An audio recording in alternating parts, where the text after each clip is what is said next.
আজকে শুক্রবারের দিন বেটা কথা আম্মু আজকে করলে শুক্রবারের দিন আমার জন্য আল্লাহ স্পেশাল কিছু দিও। আসসালামু আলাইকুম, বেকমালাকে বাসেন, আমি ভালো আছি। আজকে আপনার ঘরের মধ্যে নিয়ে আসলাম আমার বেটা কথা আজকে আমাকে স্পেশাল কিছু এনে দাও। বললাম স্পেশাল কি দিব আজকে এনে? কয় শুক্রবারে বেকমালাই তো স্পেশাল আনদে, তো এই জন্য আমি আন দিলাম। বেটা কথা আমাকে আল্লাহ গাজর দিয়ে পোলাও এনে দাও, কারণ গাজর দিয়ে পোলাও আন দিলে পোলা পানের ভাল দেখা যায়, দেখতে সুন্দর দেখা যায়। কারণ খাতি ভাল নাগুক না নাগুক, আগের দেওয়া চোখের কাছে দেখতে সুন্দর দেখা নাইগো, সেই জন্য গাজর দিয়ে পোলাও এনে দিলাম যাতে ভাল দেখা যায়, এলা বেশি হেরা খায়। আর এই যে এখানে আলু দিয়ে গরুর মাংস আন দিছি, আমার বেটার আবার আলু ছাড়া চলে না। মাংস হলেই কবার যায় আম্মু এলা আলু দেও, এলা জল দেও, মেহে মেহে খাই। আর এই যে হিনে আন দিছি হলো সবজি, ক্যাপসিকাম দিয়ে, গাজর দিয়ে, পেঁপে দিয়ে, মাংস দিয়ে সবজি করছি।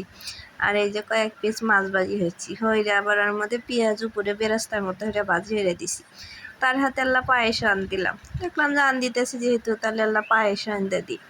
আমি আবার পায়েস আন দিই মনে হয় না আমার ঘরে গরুর খাঁটি দুধ দিয়ে। আজকে আবার ভিডিও আল্লাহ সবাই ভালো থেকে।